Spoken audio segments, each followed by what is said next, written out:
This Could Get Dicey is an imperfect D&D game played imperfectly. Who knows what our characters are going to say or do? Content warnings can be found in the episode description.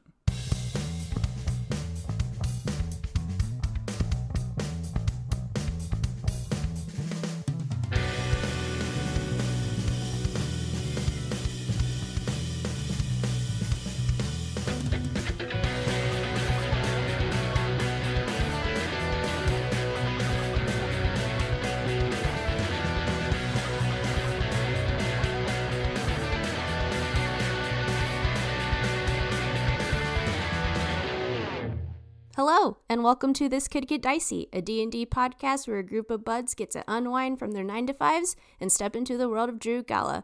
My name is Destiny Nieto, I play Loomis Bjorn, and before things get a little too dicey, I'd just like to say it's a beautiful day to conquer your fear of getting 2 shots in one day. Woo! Stab. Woo! All Let's guess right. what shot it was. COVID and flu shot. Ding, ding, ding. Nice job. Holidays are you coming up. Yeah, are you specifically scared of getting 2 shots at once or just shots in general? 'Cause the way So you phrased it made needle, it sound like double shots. yeah, double shots for sure. Needles in general aren't my favorite, which I know is weird because I have a lot of tattoos. There's a big difference. Big difference. But getting multiple shots in general scared me, I will say, conquered my fear. Mainly because in grade school, I had to get like my shots updated and they were like, oh, let's just do it all at once. And I had to get 4 at once. And I fainted, convulsed a bit. And then when I came to, my mom had fainted because she saw me faint and convulse. It was a shit show. So ever since then, I've been pretty scared to get more than 1 at a time.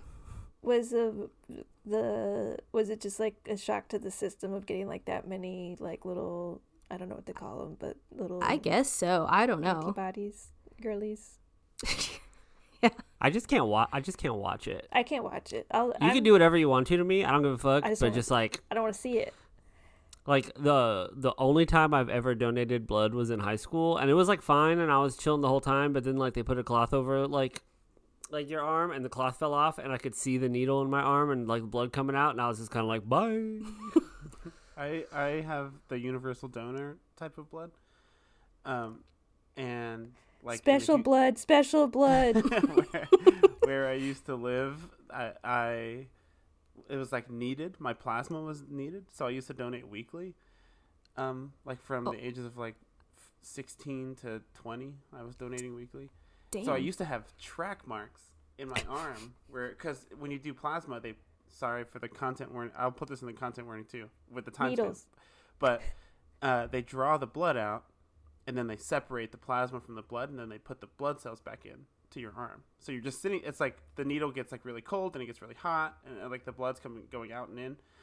And it takes like an hour and a half every time. Holy shit. No. It was an intense process. But I always felt so good because they're like, every time you donate, you save like 3 lives or whatever. I'm like, all right, sounds good. Don't you get money for plasma too? I was Yeah, don't you I get was some like money? straight up donating. Like I wasn't. Oh my god, No what an money thing. angel. Wow. I was doing it. Well, I started because of Boy Scouts. I'm doing the Scout salute right now. Dude, same. Dude, But- what's up? Dude, por vida. Except I stopped before I finished. But Oh, I stopped at Weebelo. I didn't get too far. I made it all the way to Life Scout, which is the one right Oh, before damn. Eagle. Anyway, I started as a Oh. Boy Scout project, and then it just kept going. Thanks so much for donating plasma for all those years. Everyone use code Thank You Kenny at Target to get your free heating bag pad. of plasma. Oh yeah, your free bag of Free bag o' blood. Kenny blood. Kenny special syrup.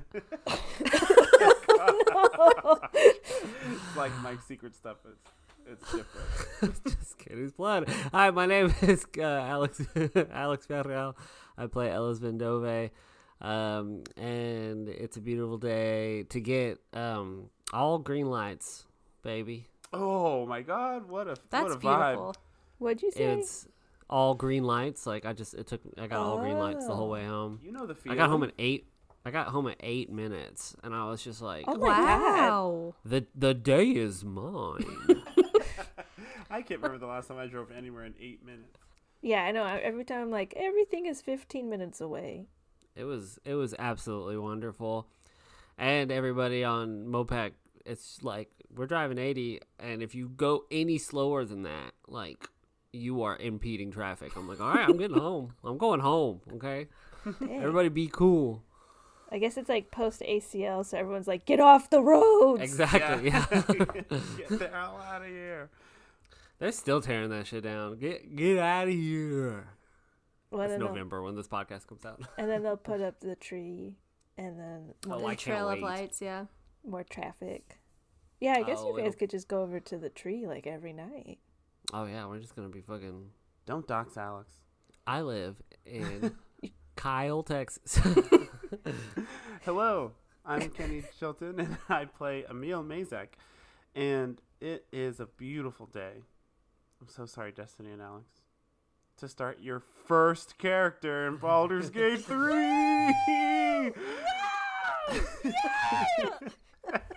I was so hoping.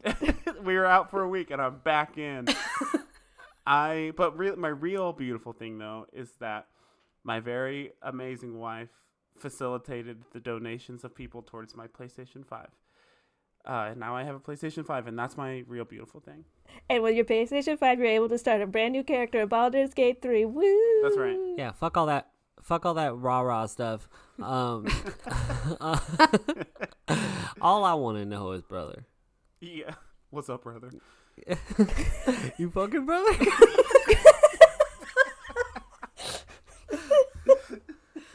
You bone down yet with an orc or a whatever yet? No, not yet. I'm 8 hours in, but I'm a completionist, unfortunately, and not That's what I'm in the talking sexy about. way. Fuck yes, brother. I will say, you can speed. There is like speed running sex in Yes. Baldur's Gate. There's going to be 3. a lot of content warnings on this one. Kenny did send me a Oh, text message that funny. just said something like, I love Shadowheart. I said, oops, I fell in love with Shadowheart. That's right. But this game, it's good. But the PlayStation 5 has been good, and my friends are great. That's my thing. Hell yeah. That's so wholesome. Hi. My name is Becky Schmader. I'm the game master for This Could Get Dicey, and it's a beautiful day to get kind of inspired by someone who's not like in... I don't know how to explain this. It's just a good day to get like inspired by somebody. Okay. Malala, or who are you talking about? What? Oh, sorry. What you Who? said. Who are you inspired by? Maggie Robertson, who, thanks Kenny for bringing up Baldur's Gate 3, because now I can safely bring up Baldur's Gate 3.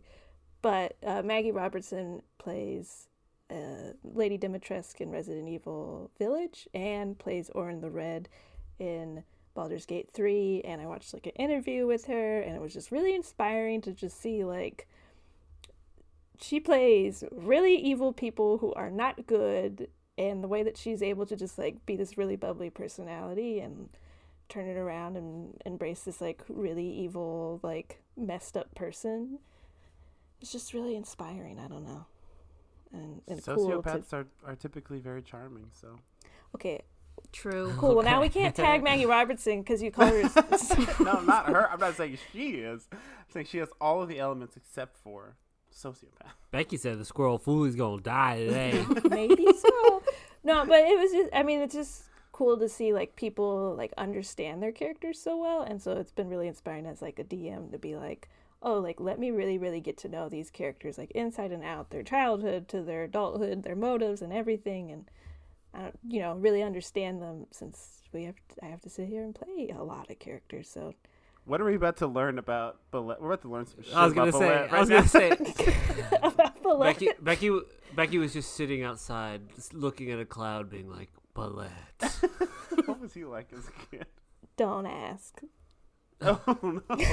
Oh, no. The seas are a rough place to grow up.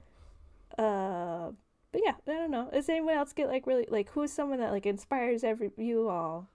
I have to like get really inspired by like touring musicians Hmm. and like seeing them like axe to the grindstone sort of a thing, just like day in day out. That's always usually a lot of the people I follow on social media are like touring musicians, and I'm like, Live vicarious, brother. Open road. That's a good one. This is gonna sound so lame, but some of my students really inspire me. Boo. Oh, I mean, boo. That's sweet. That's That's sweet. cute. I don't know. Okay. To be fair, I watched this interview like a month ago. I'm just gonna be honest. But hey, it's like resonated with you that long and it's been in your noggin, so I feel like that's adds to the inspiration. So true. Shout out Maggie. Thanks, Maggie. You're a normal person. Do you want to come on the podcast? If you listen to this podcast, we won't tag you in this part of the podcast, but if you listen and want to be a character on our podcast, that'd be fucking sick. Right? You could be the big bad. You can be whoever you want. You could be Gramps. whoever you want to be. You can take over if you want. Yeah, you want my spot? Come on. You kidding me? Okay. And with that, who's ready to play Dungeons and Dragons? Huzzah. Woo! Last we left off, our adventurers had started their trek to Venzor by getting on the ship the Queen S. Anbalet. The ship had a master of ceremonies, a boisterous individual known as Anbalet, who welcomed them onto the ship, and the group made their way on board with a sleeping Loomis in tow. The ship started the trek down the Mirror River to Venzor, and the group started joining in on festivities on the ship. Some dancing was had, some gambling was had, some sleeping by Loomis, some crab walking around, avoiding looking at water.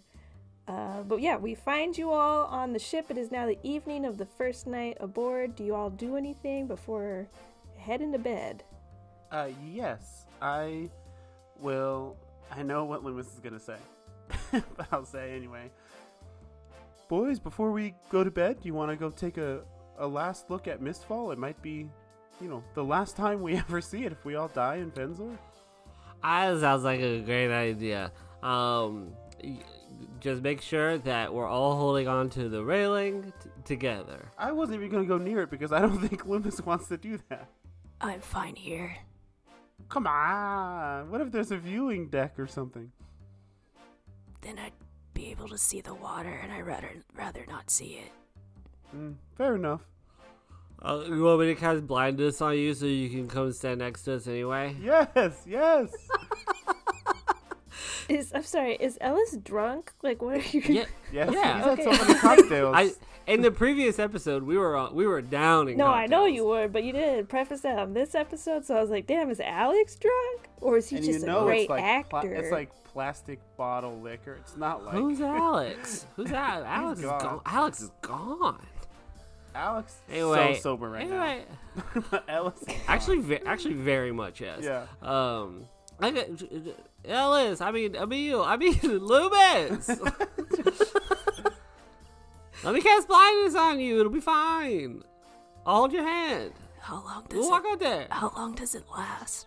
We're about to go to bed. Like an Who hour or cares? something. It'll be fine. I'll hold your hand. Ellis will hold your hand. It lasts for a minute, and I can cast it 3 times. 3 minutes. 3 minutes. Fine. Okay. Yeah, let's go. I just point blank, just like blindness. Wait. We got to get to the outside first. Oh, I grab Loomis's hand and run outside. all 3 of us holding hands together, giggling. Can we see Mistfall? Yes, in the distance you can kind of see the twinkling lights of Mistfall nestled at the base of the mountains in the further distance. But yeah, you can see the trees and the lights of Mistfall as you all continue south. Man, we did a lot in that city. We learned so much. I'm gonna miss how wet it was all the time. Me too. Loomis, say something you're gonna miss about Yeah, Mistfall. Loomis, say something nice about Mistfall. Alarin was okay. Oh my God, so Dude, sweet. I remember her. Of course you remember her.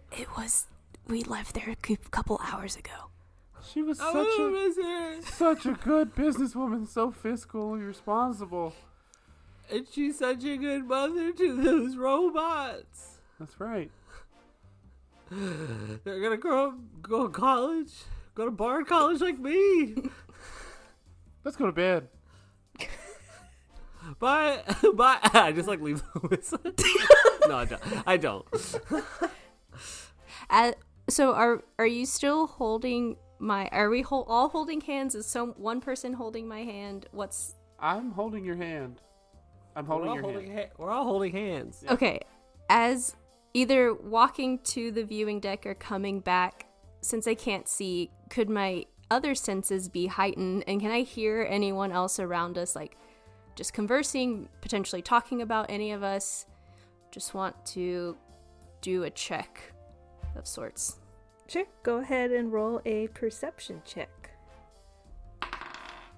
Okay. 18. Yes. From inside of the ship, so not even outside, but inside the ship, you can hear the man that Emil, you recognized earlier, but I guess you wouldn't know this, Loomis.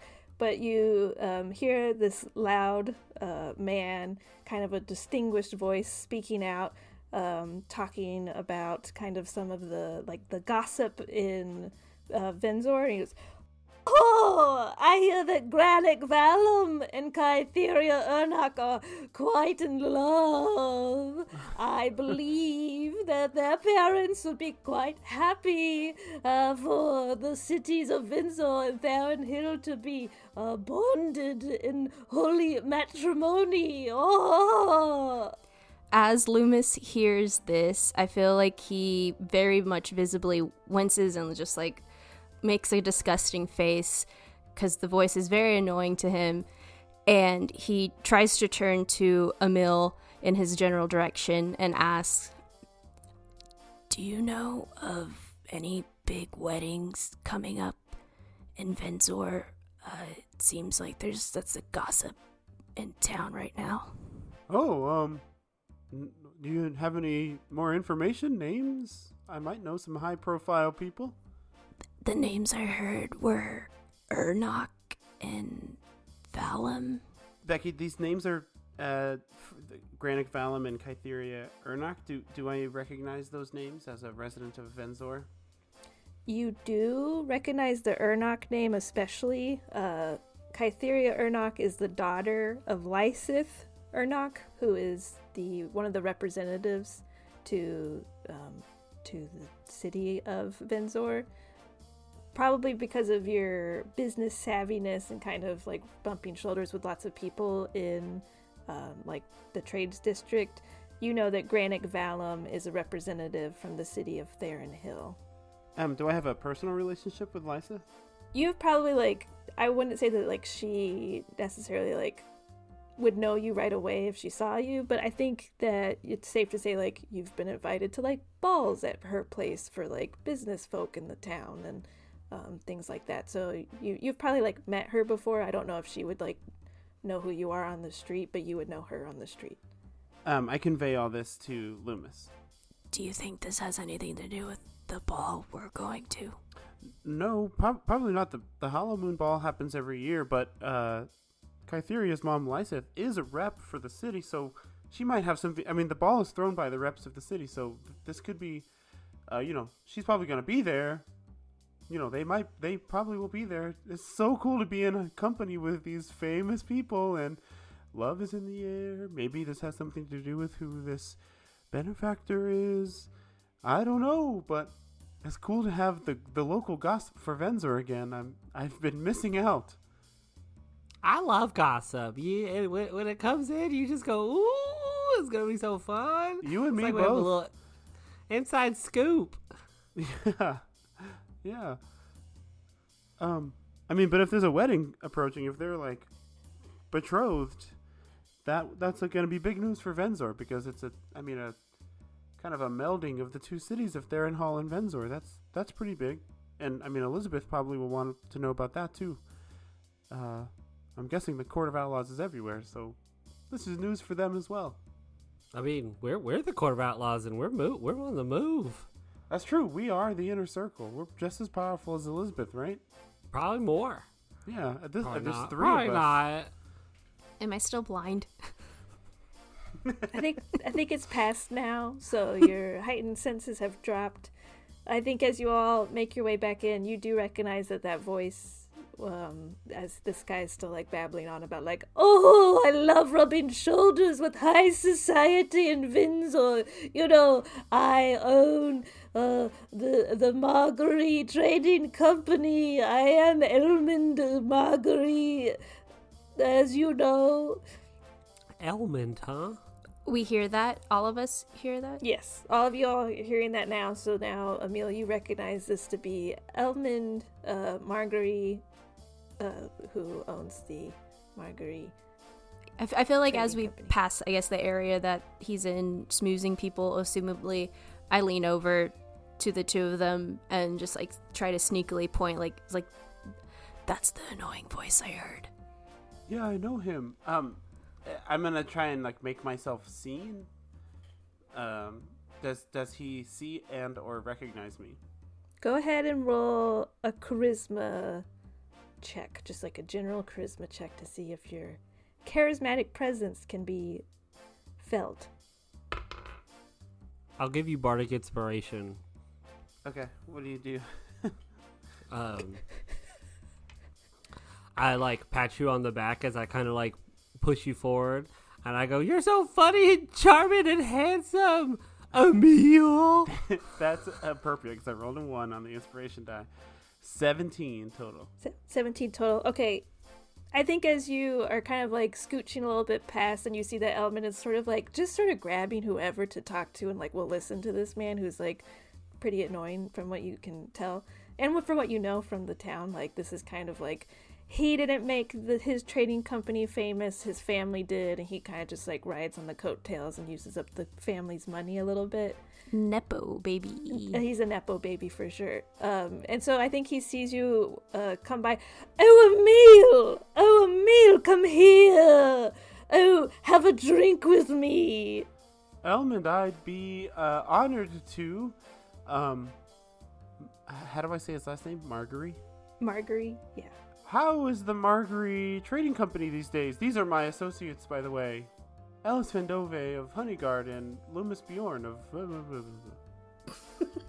Oh, fantastic. Oh, the trading company is, you know, us, we are trading and doing company work in such things as that. I will get you all beverages if you would like to hear of our tales on the high seas. We were just heading to bed. We've got a couple, at least one seasick friend here and one who's had a drink too many. You know what I mean? I'm A fine. pity. Well, we're all on the ship together going to Windsor, so I'll see you in the morning, dear Emil. Yes, you too, and keep us in mind for all your general good needs. Absolutely. Windsor's varieties, right? That's correct. Venzor's Varieties, one of the best shops in Venzor, along with yours, of course. Oh, thank you very much. Good evening. And to you. And then I think he just kind of like grabs like the next person who's like walking by and tries to start a conversation with them as well. He seems like a hoot and a half. Yeah, maybe another night we can spend time with him. I'm not personally looking to spend any more time with Elmond than I have to, but... He seems awful to be around for long periods of time. And his name is so close to Almond. Elmond. Almond. I bet he hates that. I love almonds.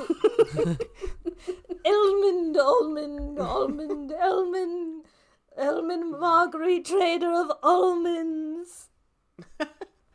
We should be, like, raffling off Becky's voice to, like, leave as a voicemail for someone, like a voice message. You've Any character reached you Kitty want. Chilton. Yeah, Please exactly. leave a message at the tone and he'll get back to you. I have to lean so far back from the microphone so I Yes. don't just like blow it out. Like, Sure, it's hello. all peaks and valleys. Yes. All right, well, we have a whole other goddamn day on this boat. What are we trying to do? We're trying to, slumber party in a room and tell ghost stories? Or are we just trying to go to bed, I guess?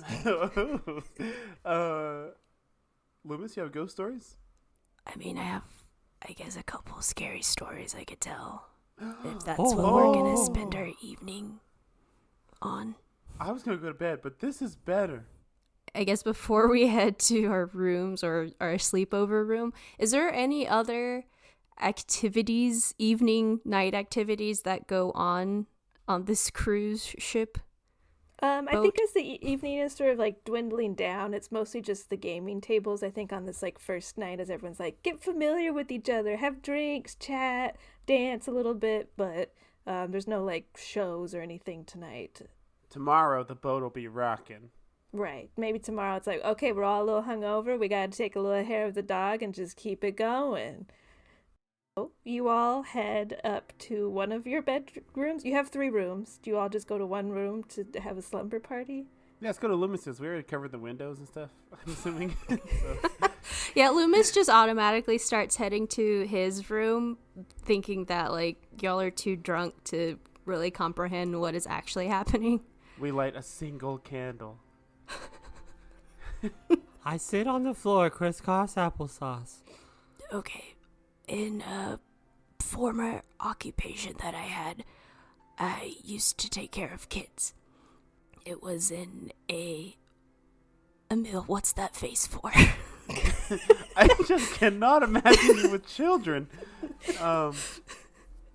Wow. Sorry, I didn't mean to be so reactive so soon, and I'm sure the candlelight made it look even worse. Please continue. You look like you gave out like plain yogurt at snack time. You were about to say something about eating children, I think. What were you going to say? No, I cooked for them full meals, breakfast, lunch, and dinner, but I didn't eat them. I've been a vegetarian for 225 years. So anyways, I worked at a type of orphanage, if you will, and there was this one kid that had a lot of toys that kind of were mechanical in a way. That, if you wind them up, they would move. After a while, these toys would move without anyone winding up. Everyone kind of just thought that it was this little kid that would, just play tricks on people. It kept on happening over and over again. Other appliances in the kitchen would move on their own. Things would be left askew that I didn't remember moving. The curtains would blow even though a window wasn't open. And one day this kid, as we were leaving, I picked him up. I was facing the door and he was facing away from the door. And he said, "Okay, goodbye." I turned around. Nothing was there. Kinda left it at that. The strange things would still occur. And before I had completely left that orphanage to move on, it was a couple years had passed and that little kid was a bit older now. And I just, before I left, had randomly asked him, "Hey, do you remember saying goodbye to people, to something, whenever we left?" Granted, he was much older now. And he said, "Oh yeah, you mean the old man in red?" And then I was like, "What are you talking about?" And he kept on saying, "Yeah, there's an old man in red that used to live with us. I thought he helped you take care of us." And not gonna lie, it kind of scared me. But luckily, I was leaving that place anyway, so I said goodbye and left. Whoa. Wow. That's pretty terrifying. And there definitely wasn't a guy in red who worked there at the orphanage? No, I didn't see anyone. We had other workers, but no one all in red. Oh, God. I have a scary story to rival that one. Go for it. So my wife, Kara, when we met, she was a banker. She, distributed loans to small businesses. And that's how I got the funding to buy the storefront for Venzor's Varieties. And this was one of her last customers. This guy had taken out quite a few small loans for small businesses.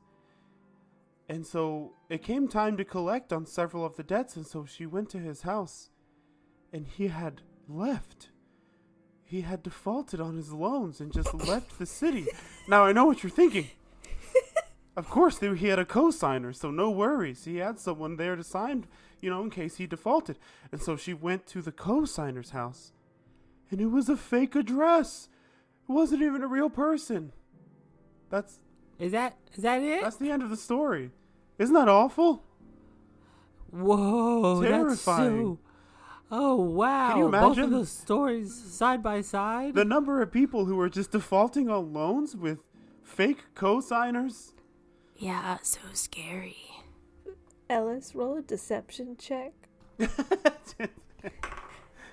21. Okay, yeah. I think Emil believes you to be into it. Yeah, it's pretty scary stuff. You're going to see a lot more of that in Fenzor. There's a lot of financial trickery going on. Well, we'll keep our eyes peeled. There was...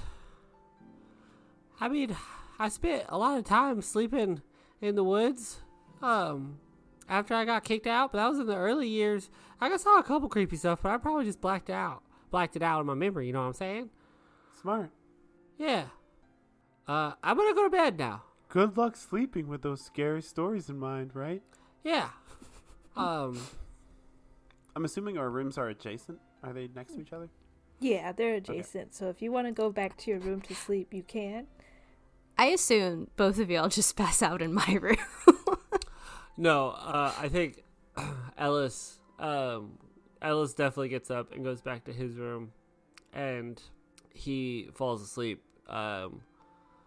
thinking about Emil trying to open Loomis's locket while Loomis was asleep, and kind of think on that before going to bed. All right. Anything else before bed? Yeah, so your boy did a little bit of research on cruise ships in the week since we last recorded. So Emil will go into the hallway between our rooms, like in the hall, where our rooms are, and pull one of the potted plants that cruise ships put on board to remind you that you're on planet Earth.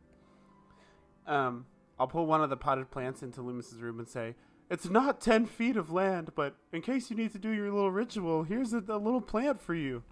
Oh, I don't know if this is helpful or not. it's not, but I guess that's the thought that counts. Oh, okay. Well, I don't want to move it again. Maybe each night we can take one potted plant and you can, at the end of the cruise, kill all of them at once. Yeah, that'd be helpful, if that would work. I don't know. This is your thing, not mine. God. I don't know. I guess we'll have to see. Bit by bit, every time we come back into this room, we just bring another plant with us. Before Loomis sits in silence because he doesn't sleep, can he inspect the room just to see what else is there? If potentially any, leftover things that maybe the person in the room before him had forgotten on their trip, just kind of want to look around the room. Sure. Without opening any blinds. Roll an investigation check. This is one of the best things to do in hotel rooms. Oh, absolutely. 12. You see that the room's pretty normal. There's a bed, just a normal full-size bed, nothing fancy, a desk, a wardrobe, and that's about it. Okay.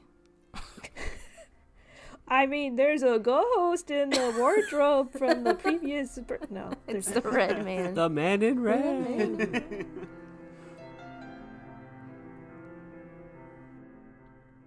What's up, everybody? It's Alex. Sorry for the interruption, but I do have a breaking report. Do you see that? Look out your window. Do you see it? It's cresting just over the horizon. What's that sound? It's sleigh bells. That's right. The holidays. They're right around the corner. And I don't know about you, but I know about me. I don't want to spend a second in a mall. ever, actually. But you know what you can give somebody this year that's free is something you love. You know, you're listening to this right now. It doesn't have to just be this, but it should be this.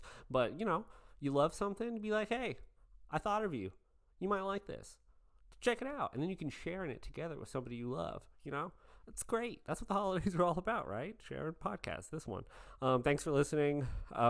Again, if you have a moment, please rate a review. Share it on social media at TCGD That's us, you know. We're out here. We're doing our thing.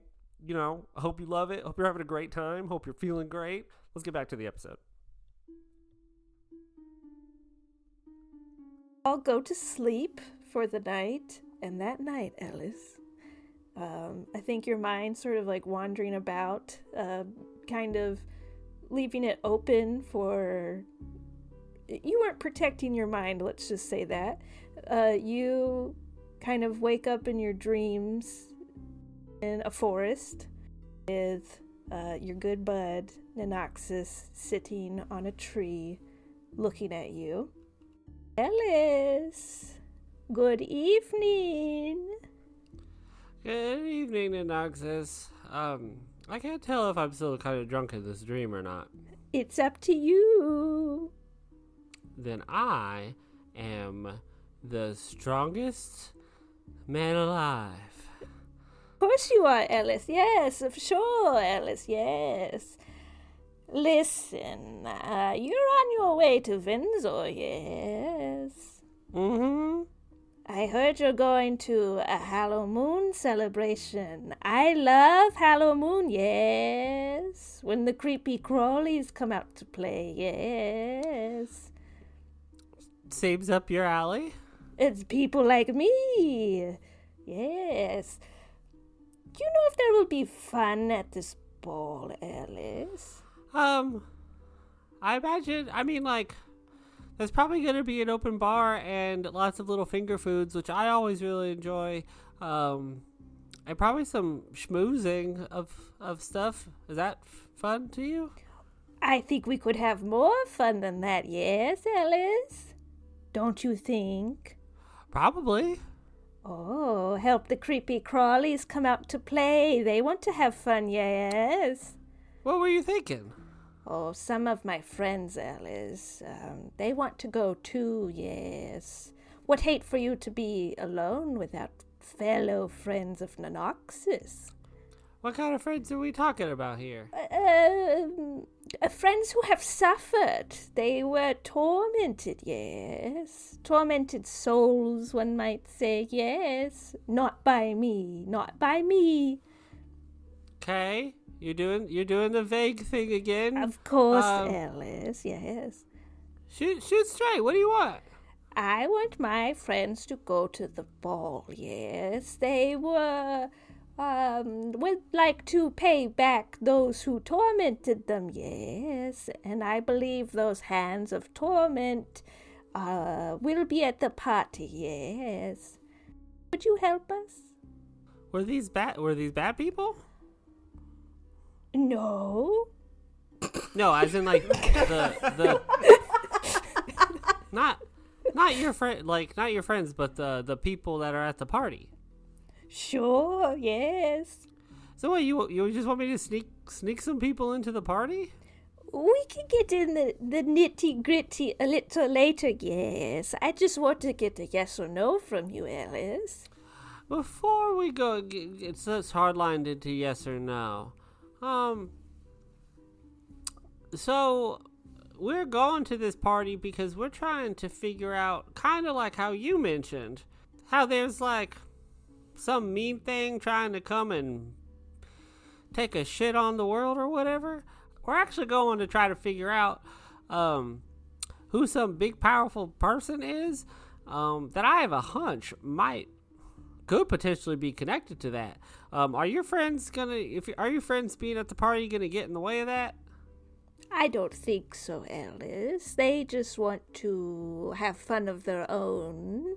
They just want to get back at those, yes, who hurt them, who caused them pain, torment, all of that, yes.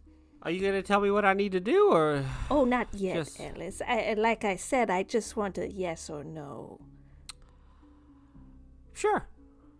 Excellent, Alice. You have made me very, very happy. You have chosen wisely, yes, Alice. I am glad. Glad you shot my friend, remember? Yes. The bird that you shot, yes, was one of my friends, yes. I'm glad you shot him. Now was a sign, Alice. We are friends, yes. Yeah. He chose wisely. You chose wisely, yes. Yes. Seem unsure, Alice. I'm a bit confused by the wording of it all. The bird that I shot in the forest was your friend, but I don't get the whole he chose wisely part. He chose wisely going through my... he chose wisely by going through my chest, and I chose wisely by just saying yes to you right now? You chose wisely to... I've confused myself now too, Alice. No, he chose wisely to find... chose wisely, Alice, to follow you that day, yes. I said find me somebody, and he did. You chose wisely to shoot him, yes. I mean, I'm pretty good at shooting stuff. Yes. Well, so you want me to sneak that bird into the party? No, Alice. Many more friends, not birds, no. I will come visit you again later, with more details. And, until then, sleep tight, Alice. Yes. Yeah. Oh man, I'm drunk. In the forest, in the dream, I just like lie on the ground and go to sleep. I think you leave the dream and go back to your bed, maybe having a little bit of some fitful sleep. The dream starts to end and you're, kind of falling back into like deep sleep. All three of you roll a perception check with disadvantage since, Loomis, you're awake, so you don't have disadvantage. But the other two roll with disadvantage since you're asleep. 19 with disadvantage. 7. 16. I think, Ellis, since you are kind of just going back into deep sleep, you weren't quite there. Your ears are a little bit open and awake. And Loomis, you hear this as well as you're kind of just sitting in the dark, I guess. The two of you hear a scream ring out throughout the whole ship. Do we have like connecting doors like in hotels in a cruise ship? Sure. Why not? I knock on whoever's the adjacent door to mine, assuming it's one of them. I think your room we'll say your room was in the middle, Loomis. Okay, I knock on the left door. It's a meal. Oh, what? What? Did you hear that scream? No. Yep, I sure did. I'm getting my suit on right now. I just walk into Loomis's room. I just walk into Loomis' room. I'm like, somebody's dying. Did you hear that scream? Yes. Loud and clear. So did Emil. We should check it out, I guess. Yeah, let's go check it out. I walk into the room. Three of you walk into sort of the public area on that second floor, and you can see now across the way from you all is the woman that you assume let out this scream. You also see that other people are starting to shuffle around too, opening their doors, trying to figure out where this scream came from. And the woman is looking through the doorway across from you all. And roll a perception check. Ooh, natural 20 for 22. Same, nice. Natural 20 for a 25. Wow. 9. Loomis and Emil, you can see beyond where the woman is standing that in the room is a lifeless body on the ground. You can't make out exactly like who it is or gender or any sort of thing other than that. It's a lifeless body, and that this person, this woman is screaming because she's happened across a dead body. You then see Bullet is running up the stairs. Oh my goodness! Oh no! A scream!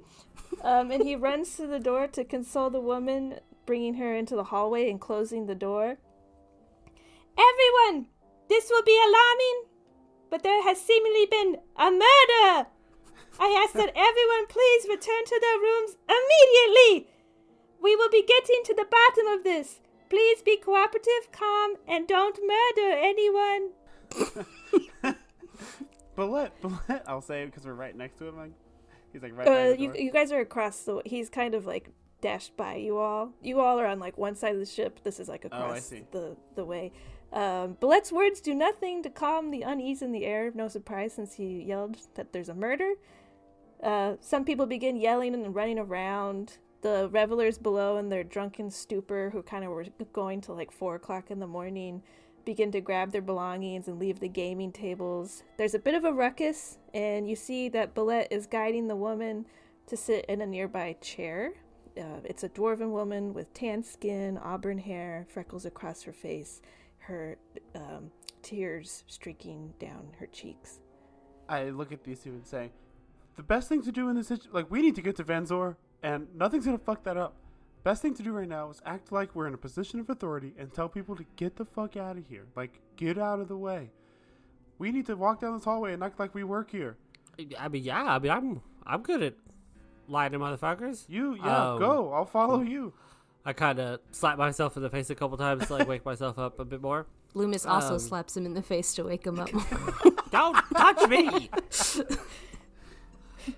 Oh, gosh. I turn to like the crowd of people. I go, all right, everybody listen up. It's the middle of the night and y'all hollering and hooping ain't gonna fix no ding-dang problems. So everybody, everything's gonna be fine. Everybody, the safest thing you can do right now is just go to bed. Get in your rooms. Roll a persuasion, intimidation, which, I don't know which one you're trying to achieve here. I'm going for more persuasion. I'm trying to like put on the show. Cool. Go ahead and roll a persuasion check. 27. Jesus. Immediately everyone's like, oh, okay, yes. But, like, someone of authority who's not Bullet is telling us what to do. They immediately start like filing a little bit more organized. People who were in their room and were peering out immediately like shut their doors, and like you can hear like locks all down the hallways as people go into their rooms, and you seem to have organized people enough to start. You can easily make your way over to Bullet now if that is what you desire. I'm like, I look at them. I'm like, do y'all want to go listen in and talk to Bullet? Yes, but first, as he's doing that, is there anyone who lingers? Anyone who's like sticking around to watch? Roll a perception check. 14 plus 5, 19. You see a halfling woman kind of ponder for a second and sort of like look around a little bit, not sure where to go, before she darts down to the like front side of the ship and goes to a door over there. I'll just track that door. Say, that woman waited just a second. That's a person of interest. I'm gonna do something. And I like step into my room really quick and I cast invisibility on myself.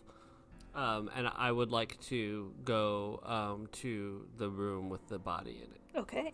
Do you tell us you're doing this, or you just disappear? You just walk away into your I'm room? still a little drunk, and I'm just like, I just say, I'm gonna do something. He's taking a long time in there. What's he doing, you think? He probably went back to sleep. Let's just walk up to Bullet. Okay. You both go up to Bullet, who's consoling this woman, and he's like, oh, it's okay, murders happen all the time. Not on my boat, but like they happen all the time. So, maybe it was like bound to happen that like you would witness a murder, or like not witness, but like see some. Oh, thank God you two are here. I was just, listen, you're adventurers, right? Yes, the Squirrel's Foolies. The Squirrel's Foolies. Who better to help solve a murder than adventurers with keen problem solving? Yes, I first need both of you to answer one question. Is this part of the boat? Or did this just happen? Is this like part of the entertainment? Is this a murder we mystery do boat? not. No murder mysteries on my boat. No, this is very real. Someone very much got murdered. Okay. That's good. Okay. Step 1. We checked the first box. This is real. And the woman is like crying. Yeah, very real, very real. Yes, somebody died. I'm sorry, I shouldn't be shouting. Somebody died. Some real bad murder over there. Yeah, that was pretty obvious. Okay, great. And you all can be trusted to help with this? Like you guys didn't do the murder, right? That's right. As That's far as I correct. know, and as far as I know, no, we didn't do it. We didn't do it. I believe you. Fantastic. Who is that? Whose room is this? Who's that person? That was Elmond Marguerite's room. Oh no! And the woman, like, at hearing, like, his voice, like, she starts sobbing a little bit harder. Are you his wife or something? No, I wasn't with him. I had gone down to get drinks with him, and then he invited me up to his room, and I said, I was trying to be coy. I was like, you go ahead, and I'll be right up there, okay? And then I took, like, 10 minutes and went to my room and freshened up, and then when I went over there and I opened the door, he was murdered. He's dead. Can I look or investigate just her overall presence, if there's any, like, blood on her or anything suspicious? Sure, go ahead and roll perception or investigation, since you're looking close. Do investigation. Okay. 13. 13. She's no blood. She seems like she's a little tipsy, like she's been drinking all night with like everyone downstairs. But nothing out of the ordinary. You notice that she's like zhuzhed up a little bit, tits perked up, if you will, was ready to have some fun with Elmond, perhaps. You're a little confused why anyone would choose to maybe do that. With Elmond's almond? Jesus. But yeah, nothing, no blood or anything like suspicious. So the last time you saw him was 10-ish minutes ago? Maybe like 15 or so. I don't know. Like we were downstairs. We were drinking. I finished my drink. I said, "I'll see you up there." And then I went to I don't know, like 15 minutes tops, maybe. Also, what's your name? Oh, my name is Melody Dafflesburg.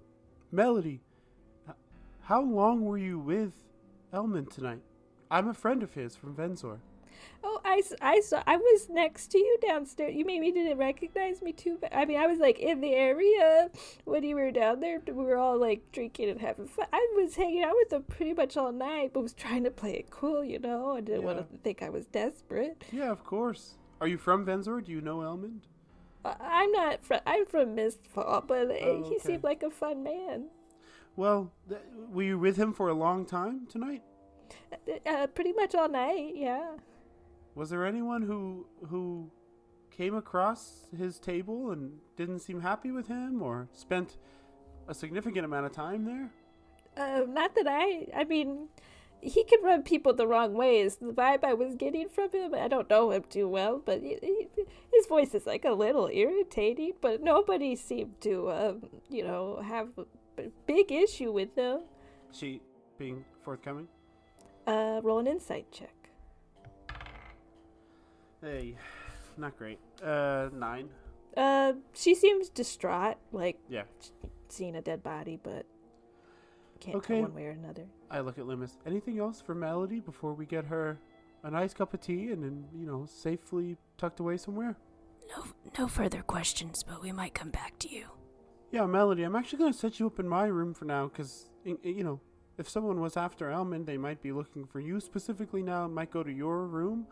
And just, Melody, I'm so sorry for the events of tonight, and in the spirit of compassion, here's a 15% off coupon to Venzor's Varieties for your time in Venzor.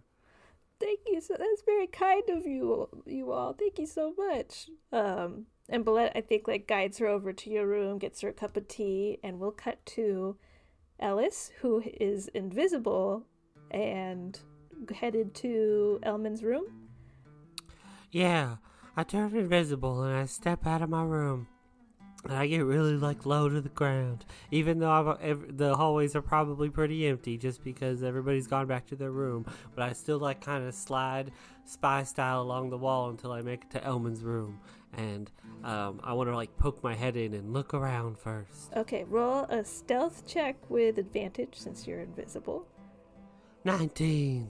Popping the door open, you first see that there is indeed a dead body on the ground.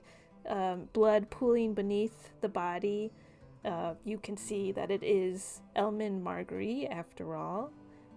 Enter into the room. Yes. Okay. Are you opening the door and like closing it behind you, or are you just opening it? Yeah. Okay. I'm like trying to like squeeze into the room, and then close the door behind me. Go ahead and roll another stealth check with advantage. That's a 15. Okay. Yeah, you're able to do that. You're able to close the door as quietly as possible. I think there's still some commotion, so nobody notices you. And yes, you are in the scene of the crime. Blood. Gross. I start looking for clues. Okay. First, I want to go up to Elman's body and try to determine how Elman was killed. Go ahead and roll a medicine check. I feel like you're whispering this to yourself in this room by yourself because you're still pretty drunk. Clues. I used to play the demo of a CSI point-and-click game when I was a kid. This feels like that. Natural 18 plus 1 for medicine. 19. Nice. You can see that he has been stabbed 3 times. Damn. One on each side of the body, just below the rib cage on the sides. Ouchies. And one on the chest, aiming for the heart.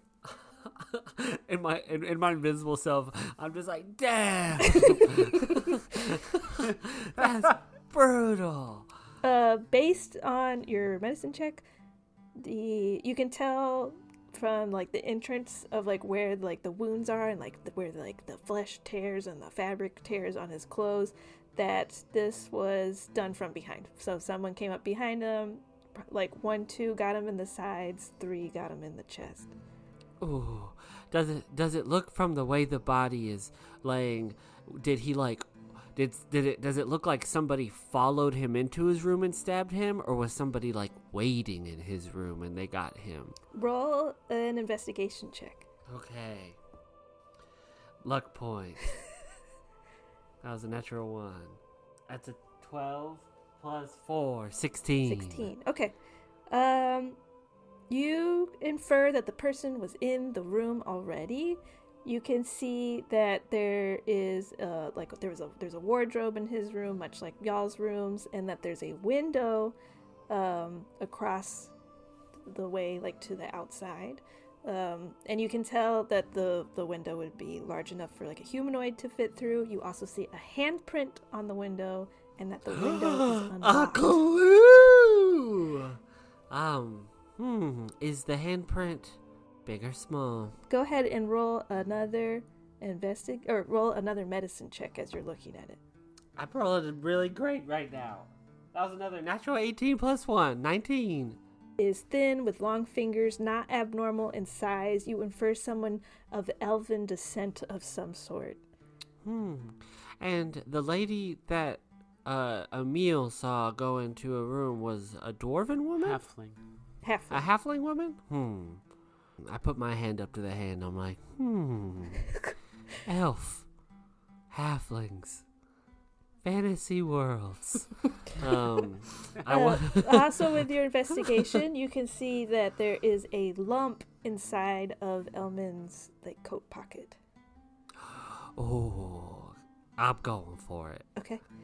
You open up his coat and grab inside his inner coat pocket, and inside there's a small bag. Oh, I say that out loud. I go, hoo-hoo, and then I look in the bag. Sure, it's a little drawstring pouch, and opening it up, it's a bag of beans. Oh, are they cooked? Are they like hot, loose beans? Are they dry beans? 1 second. Are they She has jellied? to check her notes to find out if it's refried or what. They're charro beans. They're leaking everywhere. That'd be so gross. This is a long bean check. Okay, sorry. They are... Bean check! These are actually... go ahead and roll an Arcana check as you look at them. 4, 7 plus 4, 11. Yes, they're magic Charo beans. No, they are... They are... That's They repetitive, are- by the way. You don't have to say magic and charo beans. Charo beans. Okay, There go. are 6 beans in the bag. They are of different colors, and you infer that these must be magic beans. And in fact, these are Katie's magic beans.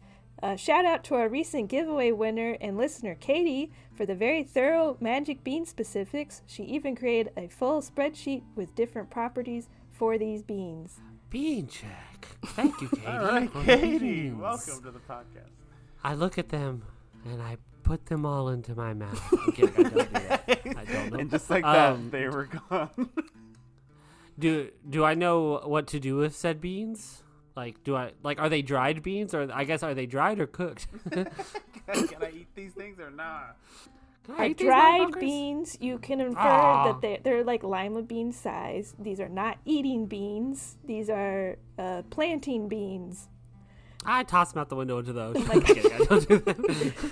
You're on a I'm river, kidding, first Katie. of all. But you looking at them, there are 6 different colors: red, Okay. yellow, green, blue, black, and white. Roy G. Biv. Okay, I take the beans and I put them Not into... Roy G. Biv. Not at all. I There's know. only- nope.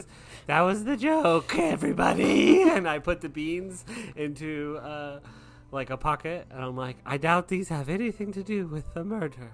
I'm just going to keep these. Are the beans just floating right now?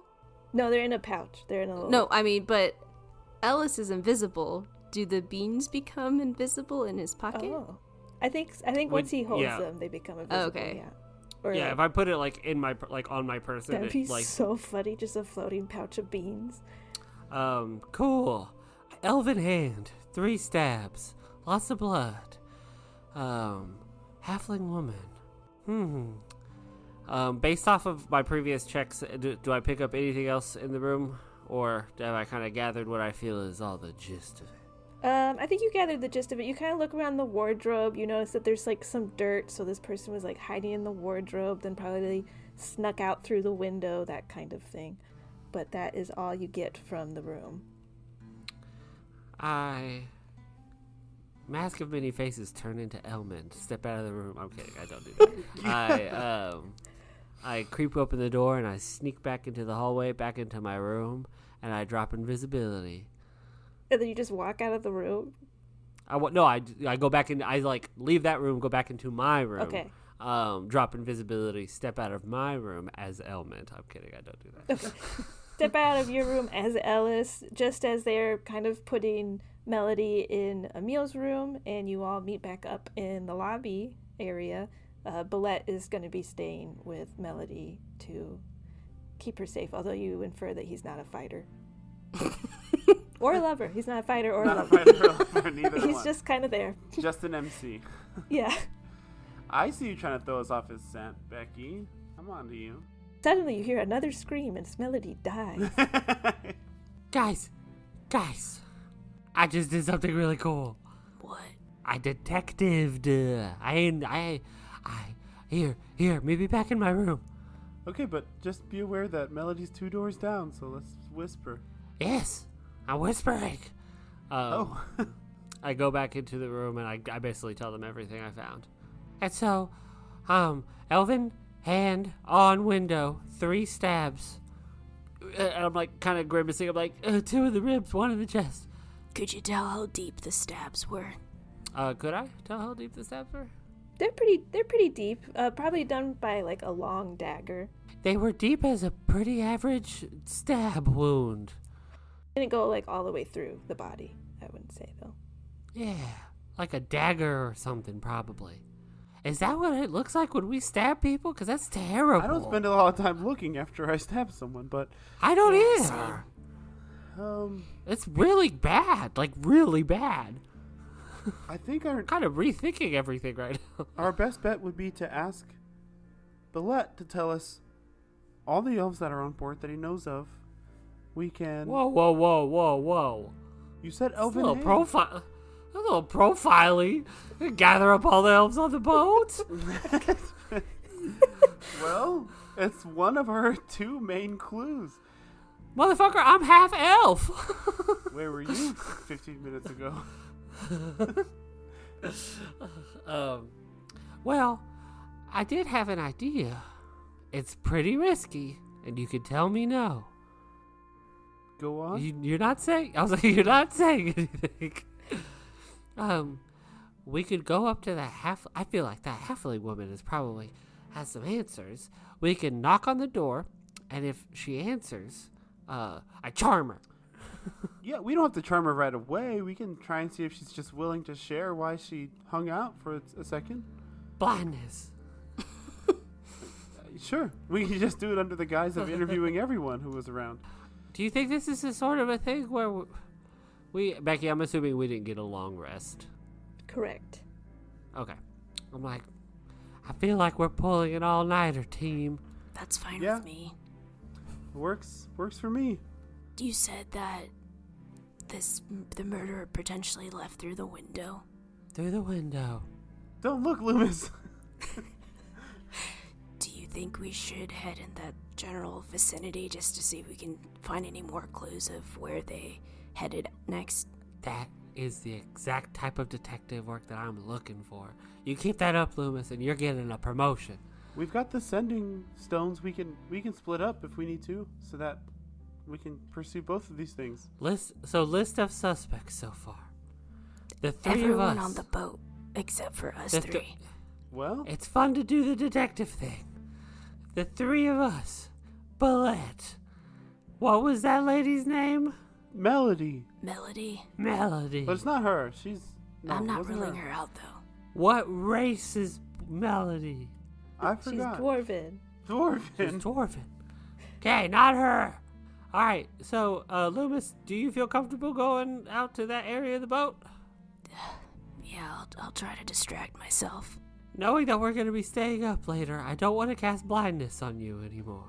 Also, that's not helpful for finding Yeah, clues. that's not helpful at all. I was doing that so you would feel more comfortable looking at water. But I'm trying to use my eyes to find clues. All right, I won't consider you anymore. To the water Ellis, area. okay, Ellis, wait. What about if you and I split up? One of us does door to doors, and one of us talks specifically to this halfling woman. It's not a bad idea. I know. All right, which one do you want to do? I'm better one-on-one. I feel like you're better en masse. Okay.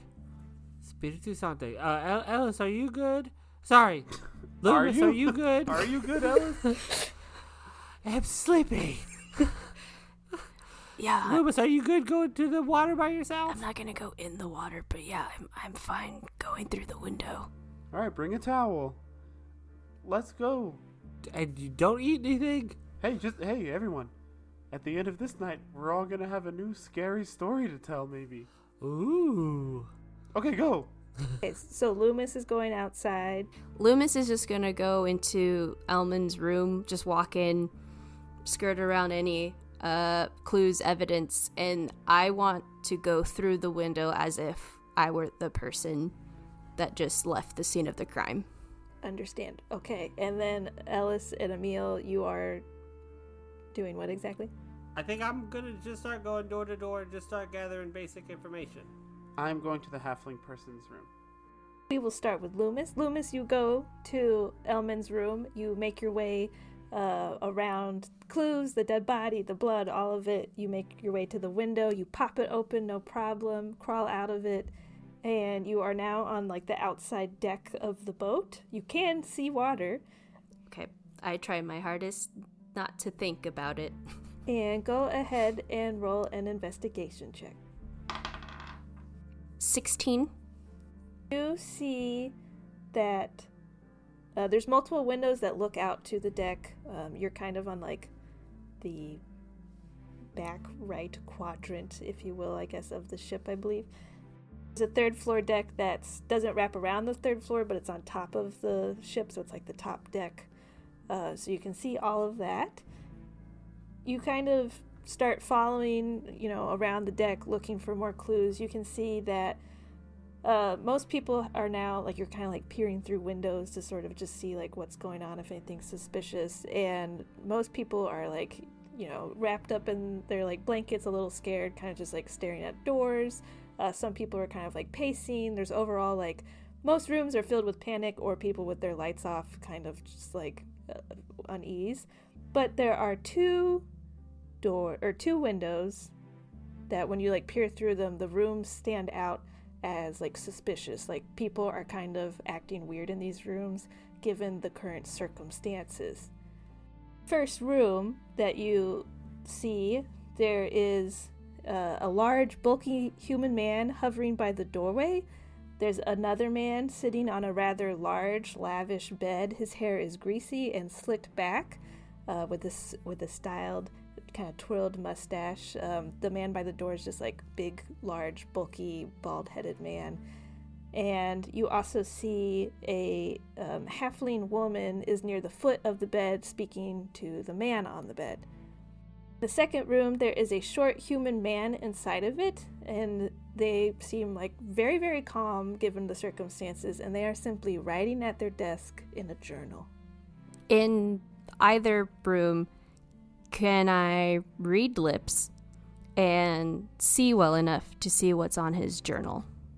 Sure, go ahead and roll, I guess for the room with all the people in it, roll an insight check as you're kind of vibing out the situation. And trying to, like, insight what people are saying and things like that. 9. It seems like a little heated in that room, mostly coming from the halfling woman. She seems to be, I guess not heated, but seems like desperate, and that she's trying to, like, bargain with this guy on the bed. And then roll an investigation check as you peer into the journaled man's room. Dirty 20. You see this person, you can't really, like, make out exactly what the writing is, but you see that they've drawn a tulip. No. You see that they've drawn a lily inside the journal. So after peering into these rooms, can I tell what their numbered rooms are just based on the room number Elman was in and then how far I've walked? I think you can say they're in rooms 5 and 8. Can I tell if either of their windows have been moved, tampered with, any fingerprints on either of them? Roll an investigation check. Again. It's a natural 1 for 4. Cannot tell. I make note of what I've seen, remember the room numbers. I'd like to just continue just surveying the area, but kind of, I guess, looping around back to where Emil and Ellis would be. Notice anything else as you're surveying the area, and you make your way back to Emil and Ellis. Ellis, I think going door to door, go ahead and roll like a charisma check as you're kind of like a general charisma check here as you're kind of going door to door, trying to talk to people in this heightened state of panic. 17. 17? I think you're like a calming figure as you're like knocking on all these doors. Everyone seems pretty much very uneased. There's a general unease on the ship, but you're kind of chatting door to door, and most of these people are kind of just like, oh, like, is everything okay? Like, is there a murderer running around? Like, should we be worried? Kind of asking all these questions to you. But no one saw anything, nobody heard anything, until you get to the doorway that Emil is at, so you can either help him there or keep going if you want. I'll assist Emil. Emil, you knock on the door that you saw the halfling woman run to, and a large, bulky human man who's bald answers the door. He fills the door frame, blocking most of the light, and he just looks at you. Leave. Well, I don't know if you know, but there's been a murder. Yeah, we didn't have anything to do with that, so you can leave now. Well, I understand that you may feel uncomfortable or even a little scared. That's a natural reaction to someone being murdered. But unfortunately, as one of the people here's my friend Ellis. As the people investigating, it is our job to make sure that everyone's okay and that we kind of get to the bottom of this. So leaving is not going to be an option. So it's time to stop acting like a child and talk to us. I'm not acting like a child. Hey, boss, there's some people here that want to talk about the murder. This halfling woman kind of groveling behind this bulky man. Oh, please, sir, I just need it. You know what you're making here. It's beautiful and tasty and so delicious, and it makes me feel good, and I don't have money, but I just know I could get it to you by the time we reach Fenzor, and I know the gambling tables will be open tomorrow, and I can pay you double. And the bulky man at the door again is just like, boss, there's people here. They want to talk to you about the murder. And you hear another voice in the room. Yeah. Okay, we'll talk tomorrow. You go ahead and leave, okay?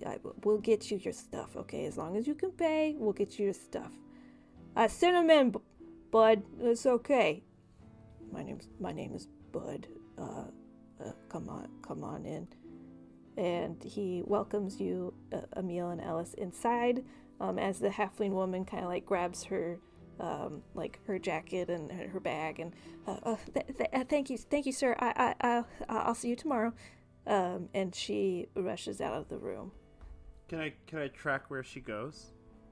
Yes, she kind of like leaves the room, loops back around to like the other side where like y'all's rooms were, and goes into room 15. As she walks out the door, I look at her shoes. Are there any dirt on the shoes? Roll an investigation check. 7. You cannot tell. She's moving pretty quickly. Yeah, you all come into this room, and this room is very different looking than most of the rooms. Perhaps this is like a high roller or something, but it's very lavish in here. There's, silk curtains. There's like tons of silk pillows on the bed, and there's no desk for whatever reason. There's no wardrobe. There's just a large wooden chest in this room and a larger bed than other rooms that you've seen. And on the bed is a human man with greasy slicked back hair, a styled twirled mustache, and he greets you all. Hello, my name is Jimothy Jonalyn, a name provided to us by a listener and one of our giveaway winners, Michaela. Thank you, Michaela. My name is Jimothy Jonalyn. What can I do for you? Jimothy, I'm an owner of a business in Venzor, so that kind of thing happens all the time to me. Someone's not willing to bring the money. Sorry to overhear. We just kind of heard what she was saying. Is she short on money or something? Short on money. Once more of what I'm offering. We gotta shut it down. We can't allow that. Ooh, what are you offering? We have money to spend. Well, I'm a bit of a purveyor of fine meats, cheeses, and breads. I offer wonderful sandwiches and wonderful charcuterie boards. Oh my gosh, between you and me, this guy over here could use some protein tonight. I look at Alice. You want some charcuterie? On me. You said I need the protein? Yeah, yes, you do. Yeah, I'm trying to bulk up for the summer. Okay, excellent. We could get you, it's 10 gold pieces for a charcuterie board. It's good for 2 people, if you're real hungry boys. Sure, 10 gold. I'd love one. You have them here with you?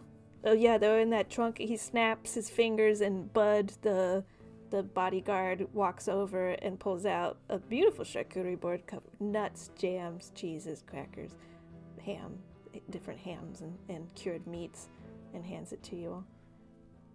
Go nuts, Alice. I partake as well. Take a small bite of something.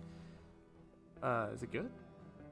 It is good. It's the best dang cheese and cured meats and crackers and jams and nuts that you've ever tasted before. So good, in fact, that you feel like a holy blessing upon you, and you get guidance for an hour. Ooh. Let's go.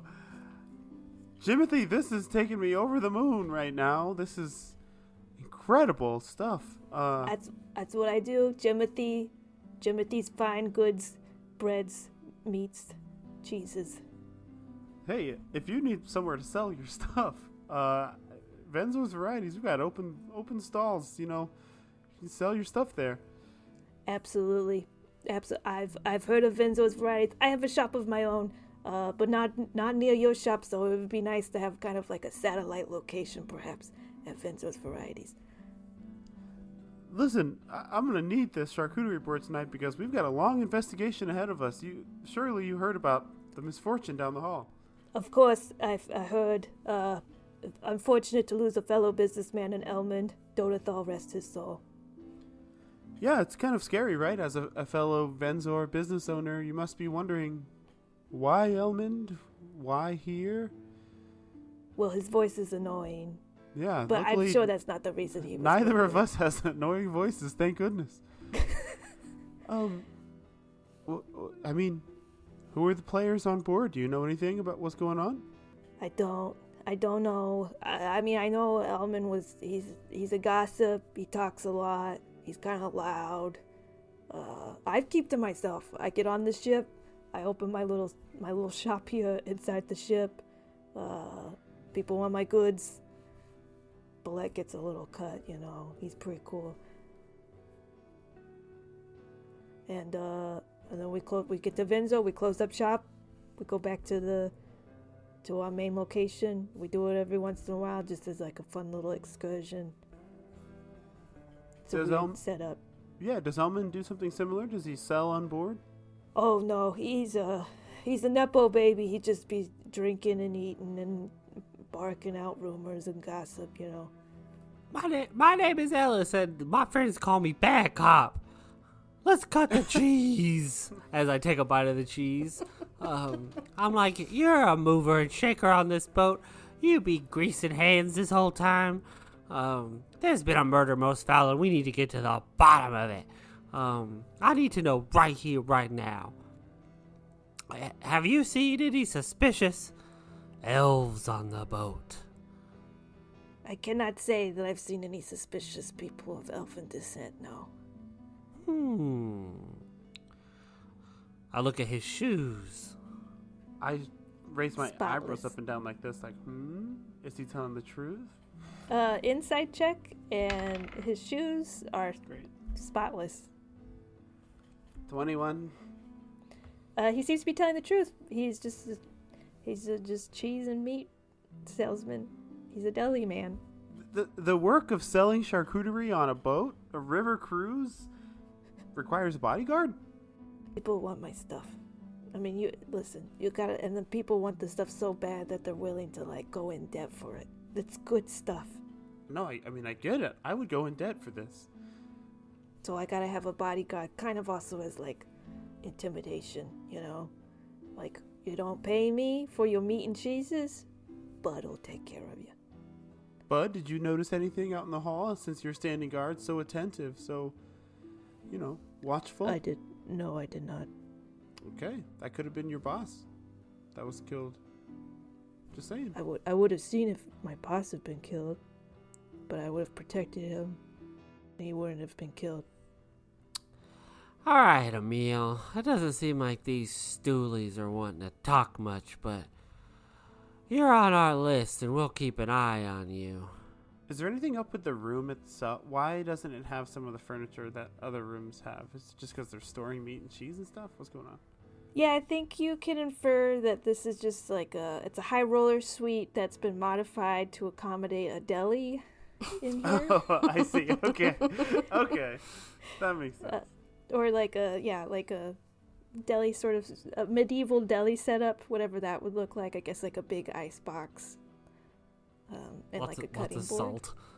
And lots of salt. Yeah, it's just Like- got direct access to the river water, just going in and out, cooling it down. That's crazy. All right, you've got quite an operation here. I like this. You have a storefront and you've got a riverfront. This is uncharted business territory. I like it. You'll have to check it out. It's pretty lucrative. It's been working out pretty well for us. Yeah, well, hey, Granted, do me a we're favor. also kind of in like the sandwich mafia. Oh yeah. I don't want to know anything about that. I've got enough on my plate. But, Literally, and I hold up yeah. the one. Seriously, this is so much. The quantity is good. It's not just the quality. The quantity you gave us is really impressive. Thank you. Thank you so much. Let them know about Timothy Jonalyn. I'll carry it around all night. Just keep an eye out, okay? If they're coming for business owners, we gotta stick together. Absolutely, my brother and Vinzor. Yeah, I guess we will leave. Okay. As you all leave, go ahead and roll a perception check. And I assume now at this point, Loomis, you're inside as well, so you can also roll a perception check. I feel as soon as they leave the room, coincidentally, Loomis also shows up in the hallway, and then they just meet at the perfect spot, you know? Yes. So the three of you roll a perception check. Emil, what did you get? Roll with guidance. Oh yeah, roll with guidance. You have guidance for an hour. That's a D4. Yes. 28. 19 plus 9. 26. Ellis? 26. Okay. Loomis? 10. Loomis, I think outside, inside, your eyes have to adjust, you know? Yeah, I feel like I'm your still kind eyeballs of just trying to not think about that I was outside near the water for so long and no one was with me. So, Emil and Ellis, you notice darting out from the door, I guess it'd be like 3 doors down, room number 8, if you will. You see a short human man dart out past you all. That is where we'll end tonight. Ooh, a murder. Most foul. Murder on the water. I still think this is all a ploy. Like, this is part of Ballet's entertainment plan. Of course you do. Just for people like us to, like, make sure we don't lose our shit and kill a rando. He, like, plans this whole murder. What a production. Think things could get a little dicey on the ship. Well, it would seem that there's a murder most foul aboard the Queen S. Anbalet. Thank you again to Katie and Michaela for participating in our giveaway, and I can't wait to see what happens with Jimothy and the beans.